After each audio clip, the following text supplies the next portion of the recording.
This is Spotlight Omaha. Spotlight Omaha is a local podcast that highlights local businesses and influential movers and shakers in the Omaha business community. Spotlight Omaha is brought to you by Pixel Fire Marketing.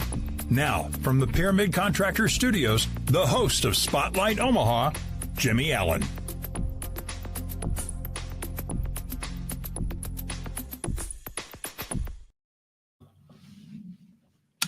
Welcome to the Spotlight Omaha podcast. I'm Angela Cheney, filling in for Jimmy Allen today because I have a special guest here with me. But first of all, just to let you know, we are coming to you from the Pyramid Roofing Contractor Studio, and we are we are sponsored by Pixel Fire Marketing, which is my company. But this is a Spotlight Omaha podcast where we interview movers and shakers and people who are making our community a better place to live, work, and play, which I definitely think that my guest fits in with that. Welcome, Todd. Thank you. Thank you so much for being my guest today. I'm so honored to be here. Yes, and Todd is in my Rotary group, Suburban Rotary. We have to mention Shout that out. Or we get fined. So make And sure we get that group. right in there. It's a fantastic group. Mm-hmm. Yes. And we've had some stutter steps of getting Todd onto the podcast, all on my end. It's been a little bit of a wild month for me. I sent my first daughter to college. Yes. Luckily, I can say that now without tearing up. Yes. For now. And she's in classes, so things are She's rolling. in classes. Yes, they started this week. Mm-hmm. She's apparently going, so that's good. Even better. That is a good thing. Even better. Yes.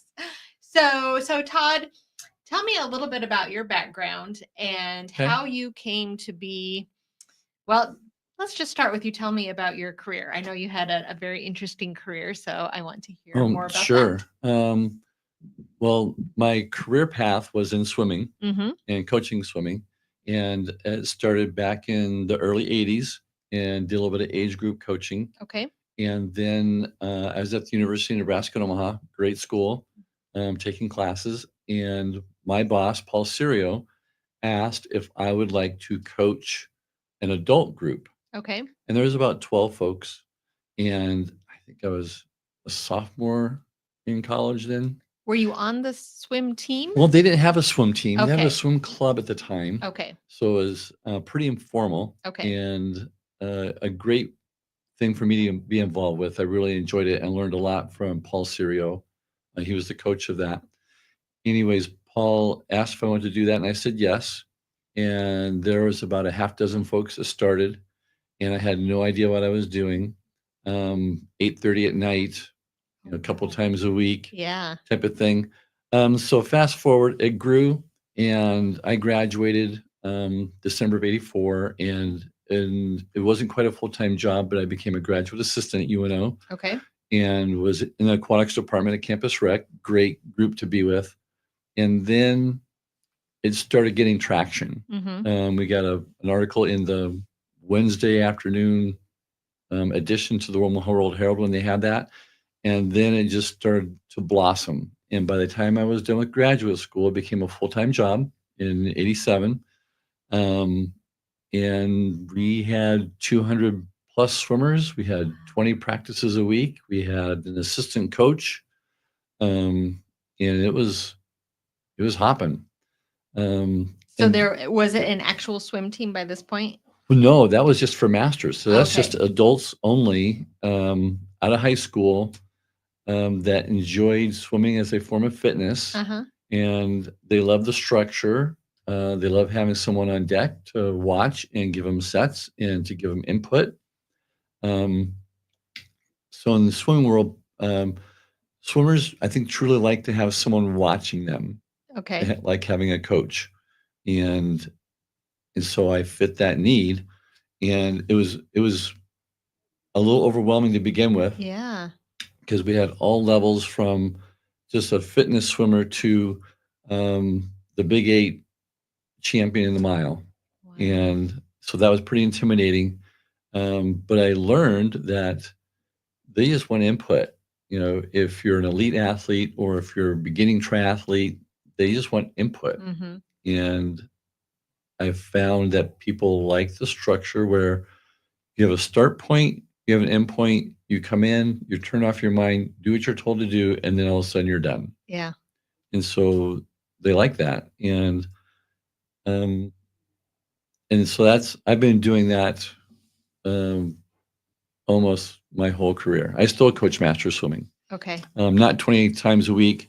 We have 9 practices. They're all in the morning. I don't do any evenings anymore. Okay.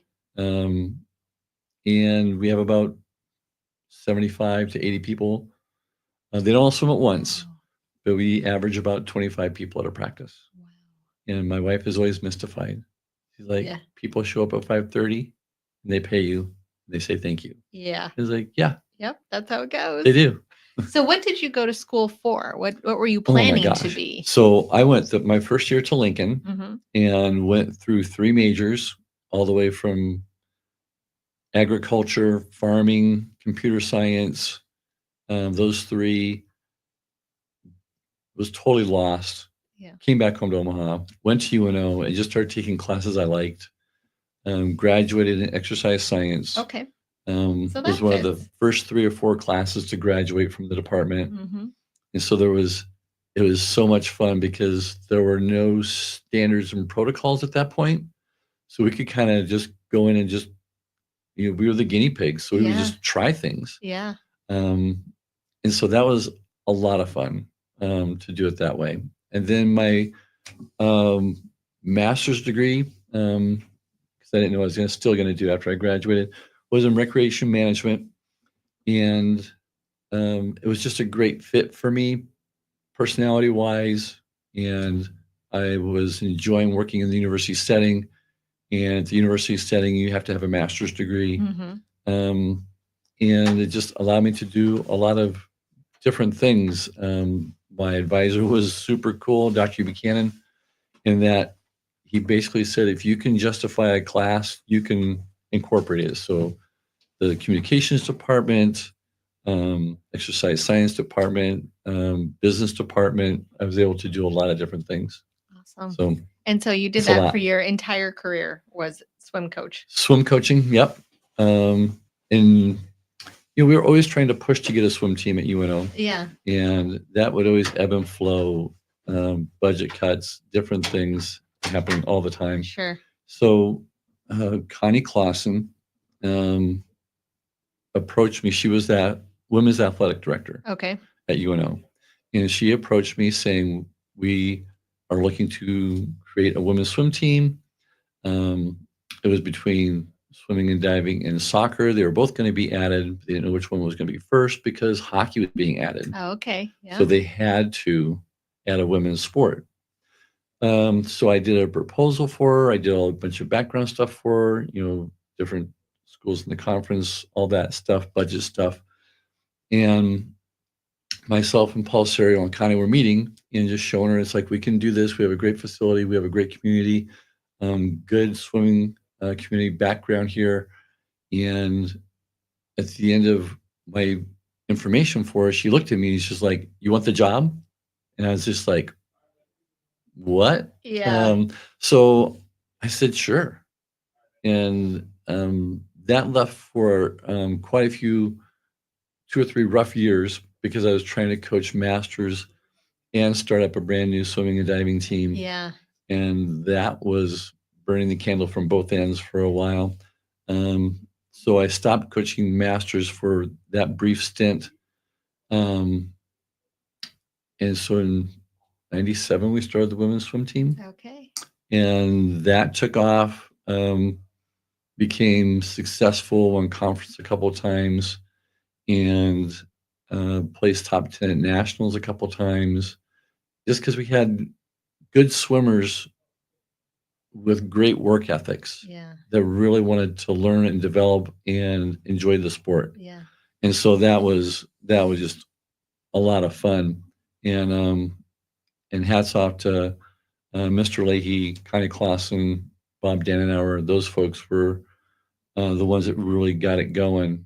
And Del Weber, the chancellor at the time. So that was fun, exciting. I was going about doing my thing. And then in 2003, a couple of master swimmers approached me and said, the direction of the program, the masters, isn't the way we know it and have enjoyed it. And would you come back to coach us? Mhm. we went through a couple of processes that didn't work with different pools and facilities. And then finally I decided I'm just going to own it myself. And so found a facility, rented the pool. Um, I was up front with everybody and like the women's team is my top priority. Mm-hmm. You know, if I'm not feeling good, someone's got to step in and coach. If I'm at conference or a swim meet, someone else has to step in and coach. They were like, great. As long as we can have practice Yeah. again, that's what we want. So May 5th, 2003, Cinco de Mayo, Mm-hmm. we started Masters again. So I was doing both. And that was going along really well. And then um, went Division One. So growth pains with that for a while. Mm-hmm. Definitely different dynamic. Um, expectations weren't quite the same. And I was starting to learn I'm not the best Division One coach. I'm a better Division Two coach. Okay. But loved what I was doing. Trev Albert's immense support was great for our department. Great moves in what he did, but it still wasn't quite me. Right. I think Trev may have known that a little bit, but he supported me through it all and gave me great sports administrators and things were going really well. And then he approached me just like, well, we've actually had conversations before, but he finally said, I think we're going to try the men's program. You up for that? So I told him what we needed. We needed another coach. We needed a full-time diving coach because he was part-time. And said, I think we can get a program, going in 1 or 2 years. And within the first year, we had 20 plus guys out for the team. And wild ride, a lot of fun. The guys' team really came out firing, and their first event is the 200 medley relay, and they won the conference event. Wow. Right off the bat. Amazing. And so that was really exciting. We got third overall, but still they won a couple of races, and they did really well. The women, of course, have always done well. They've always been a top 3 team, have done just great depth and great development. So fast forward a little bit, finding it wasn't for me, stepped aside. They had a different administration, moving a different direction, wasn't the same as my direction. And so I stepped aside and thought, well, I'm not quite done. I want to see what I can do. And one of my past bosses, Deb Denbeck, she runs Partnership for Kids, a great program. People should look it up and support her. She does a great job. Went to visit Deb and she goes, you should go into foundation work. Like, okay, that sounds scary. But was hired by Emmanuel Hospital. Great person there, Ann Schumacher. Loved working for her and Kathy at the foundation. But found I wasn't making an impact. I wasn't meeting their goals. Wasn't quite the right fit. They worked with me. They tried to help me get to be a foundation person, a fundamental person, but it just wasn't in the cards for me. So at that point, my wife and I, Kathleen, who's been supporting me through all that, we talked it out, and she goes, "You love doing stained glass. Why don't you just do stained glass?" It's like, we've saved. You can go ahead and go do it. And so, pretty much went semi-retired and started doing stained glass. To back that all up, though, I've been doing stained glass since high school. And so it's something I've always done. It's always been there. It's always been my creative outlet. It just hasn't been the spotlight. Right. It's always a dabble here, a dabble there, sun catcher here, a little window there, type of thing. And when I was coaching the women's team, golly, I can't even remember when. It'd be, my gosh, the upper teens, 2018, something like that. A family friend, Mrs. Carmichael, Matt Carmichael's mom, approached me and said, "Would you be interested in making a window for my Oh, wow. business?" Okay. And so her business was a framing business, and it's in Benson. And she has these 3 wonderful bay windows up above that are old style bank windows. Okay. And the place is now called the Bird Bath. Another family member took over the spot, and Jenny has a great dog grooming business there. It's right across from the Reverb. Anyways, she asked for that, and she said, "Do whatever you want to do, but no birds and no flowers." Okay. So that's like the traditional stained glass stuff, Right. which I really enjoy because some of my stuff is definitely not the traditional contemporary. Traditional kind of stuff is more contemporary. Mhm. And so it took me 6 years, but Oh, I made wow. it because they're like 5 foot by 3 foot bays, and there's 3 of them. Okay. So it was a lot to get done Yeah. and to work a full-time job and have a part-time business owner. Right. So got it done. People loved it, and I think that's what my wife believed in me anyways, but Kathleen was super supportive and just like, Yeah. "You should do this." Do this. So real Mhm. quick, Yeah. we are in the Spotlight Omaha podcast. I'm here with Todd Samland with Samland Stained Glass, brought to you by the by Pixelfy Marketing and Pyramid Roofing Contractors. So before we get into your stained glass Mhm. business too much, Mhm. I'd love to hear more about your family. You mentioned your wife, yes, so tell me yes. more about the rest of your family and Sure. her too. Well, I have 2 families. So I was Okay. married once before and had 2 Okay. boys. Zach Samland, who's a helicopter pilot Oh, wow. for Florida Sheriff's Department. I don't know where in Florida, Sure. but doing great. And then I have another son, Andy, married to Megan, 3 kids, Taya, Torrin, and Truett. Live in Plattsmouth, electrician. Oh, nice. She's a nurse practitioner. So Okay. They're close. they're living their life. Yeah. They're in their 30s. They're out. Upper 30s. Yeah. Married again 15 years ago, as of the 13th of August. So just last week. Congratulations. Thank you. It's been great. To Kathleen. Kathleen is a Lincoln native, and we met kind of via offline, and a great connection, but also great core values. Mhm. And as everyone knows, a marriage is never easy. Right. But it was just understood that we're never giving up. Mhm. And so, and we've been through our hard times, and we'll have more, but we've been through so many great times. And she brought to the marriage 2 daughters that her and her first husband, who passed away, Mike, Mike Miner, they adopted 2 girls,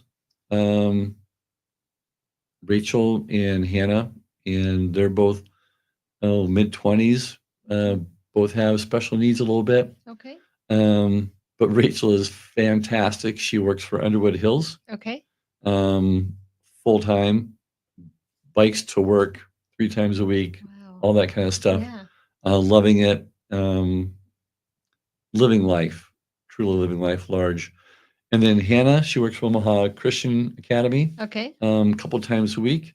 Shout out to that group, super supportive of Hannah, helping her through all her needs, and they just do a great job. But both girls are doing great. They both have high social skills, and like Hannah is super social, and Hannah also is one that knows Omaha inside and out. Yeah. And so she'll be like, "Dad, you need to be in the right hand lane. You turn in 1 mile." It's like, okay, Nice. I know Yeah. Hannah.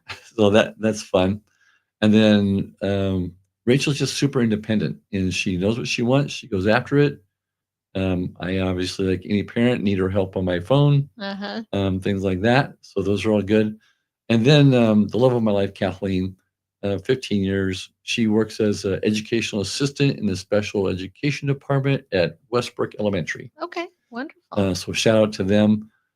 She started doing that when I decided to retire, which has been such a blessing for her. one, because of her skill set, but two, she enjoys it. And she has been a mom for 20 years before that. So this is kind of a way for her to reach out and be part of that professional world. Yeah. And so that's great. She works 20 hours a week, which she loves, school loves. And then she has her groups that she's involved with, church group, of which she volunteers for. Oh gosh, bells. She does bells. She does Saturday. First Saturday of the month is community covered. Okay. So helping folks that have those needs, just doing things like that. Loves book clubs. We both kind of love book clubs. Yeah. Yeah. Awesome. Well, Does that help? and it does, Okay. absolutely. Angela Cheney here at the Pyramid Roofing Contractors Studio, brought to you by Pixel Fire Marketing. We're on the Spotlight Omaha podcast with Todd Samland with Samland Stained Glass. And so you have moved pretty much full-time in retirement into your stained glass business. Yep. And I know that you make, commission pieces, you make things for large companies that want to do giveaways during the holidays. And you brought some things to show us today. I did. So I would love everyone to see them. Okay. Well, so some of the things that I do are for commission or that have been commissioned. So some of the pieces you see will come from that. And sometimes I just have just an idea. And it's just like one of those, I want to create this and just see where it goes. Yeah. So we'll do some basic stuff. Excuse me, I'm going to reach in here.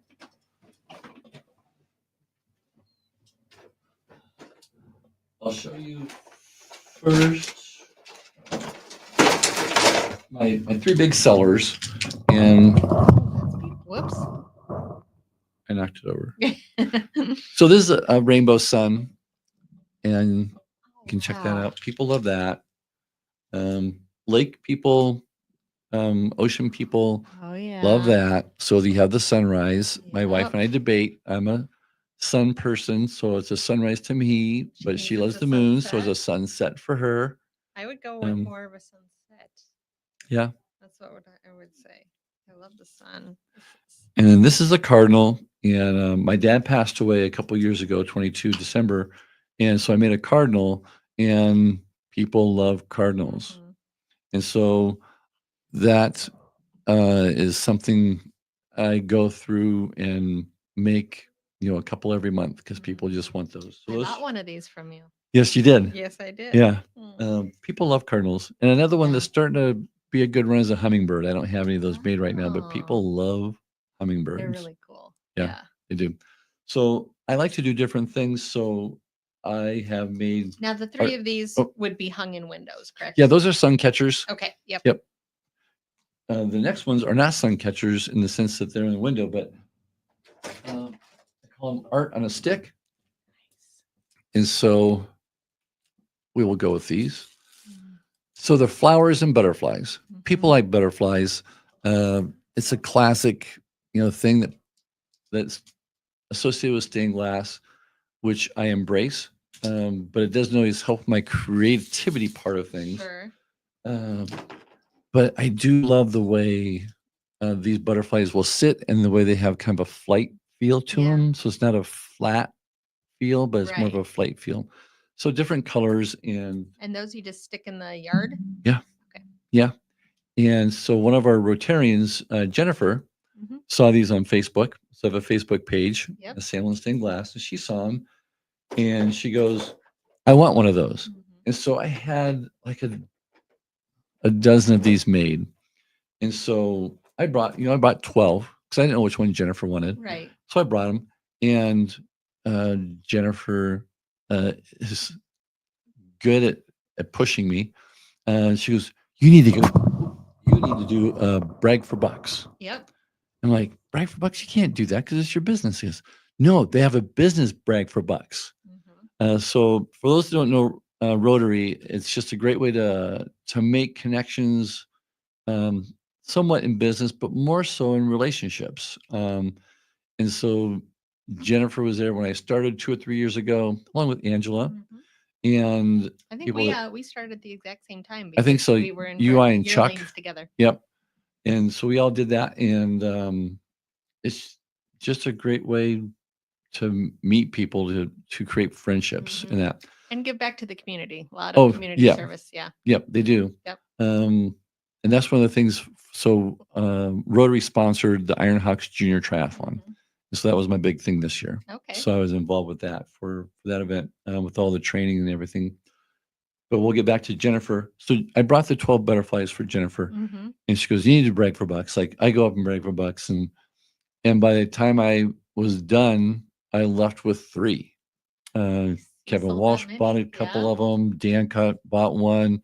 Chuck Hackshaw bought one. Patrick Combs bought one. So just different folks were like, "I want one of those." And so Jennifer like, "See," it's like, so Jennifer, thank you. And so doing fun things, I call it art on a stick, is fun to do. And I've always wanted to do stained glass house numbers. Oh, yeah. So I did it for our house. Okay. And I made the first one and learned that they're really big. I mean, if you lay it out, it really shows up really, really well. So I made 1 or 2 of those. This summer, my big thing I've been loving to do is making lanterns, solar powered lanterns. So I brought a couple of those, and this is my most recent one. Oh, wow. So it's a different design that I have for them. And then at night, the light comes on. I don't know if you can see that, but the light comes on, and it's kind of, we just have them on our porch. And I brought 5 of them. I don't need to bring all of them out, but different designs. How much do you sell those for? These are $125. Okay. Yep. And there are a lot of different designs. So if someone has a design they want me to try, one of my church friends, like, I want a mountain with trees design. Okay. And I'm like, oh. So I started doing that, and that was a little more detail. So it'll be $135, but still, they're pretty cool. Yeah, absolutely. They're really cool, and people like them. So I was like, well, I'll just keep making these for a while. Yeah. And so my biggest thing that I want to try to do next is I want to try to make a solar powered light water fountain. Okay. That would be cool. Glass. I'm excited to see that. I know. It's in my head and I can't get it out on paper yet. Yep. Oh, I'm excited to see that. It's going to be fun. Awesome. So if people want to know how to contact you or to see what you have for sale or to commission something, how's the best way for them to do that? The best way is probably to go on Facebook. Okay. And it's Samland Stained Glass, and look at the different poster pictures. I would say don't get caught up in the colors, because oftentimes the glass colors will change or go in and out, or they're no longer selling a certain run. So for example, that face, the face on that rainbow sun, I bought the last 10 that have been made in the area. Okay. So I have 10 more suns I can make, and then it's gone. They're out the door. Okay. I have a butterfly that has this really cool orange glass. I didn't bring any because I don't have them on a stick. And it's the last of the glass. The company no longer exists, kind of thing. And then, I just made a couple of pieces for Jerry Bacora, who used to work at UN Athletics, great part of our administrative staff. And Jerry wanted 2 butterflies, and her friend Shirley bought her a Celtic knot. So she wanted another Celtic knot and 2 butterflies. And she goes, I want the green one. And I'm like, the green one. It's like, okay. So I looked, so I have a website, Samland Stained Glass.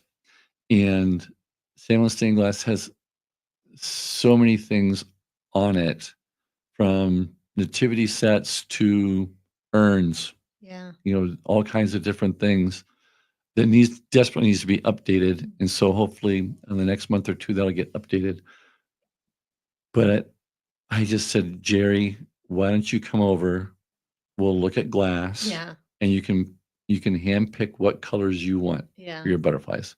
So she did, and she's so happy she did, because the glass she picked was more vibrant and not quite so earthy as the one on the website.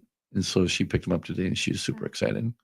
So yeah, so if you're from Omaha, my studio's in my home, and we have a full palette of colors to choose from. Wonderful. Well, Yeah. awesome. Well, thank you so much for being my guest today, Oh Todd. my gosh, thank you And for inviting thank me. you all for Yes. tuning in to the Spotlight Omaha podcast brought to you by Pyramid Roofing Contractors and Pixel Fire Marketing. And please check out samlandstainedglass.com as well as his Facebook page.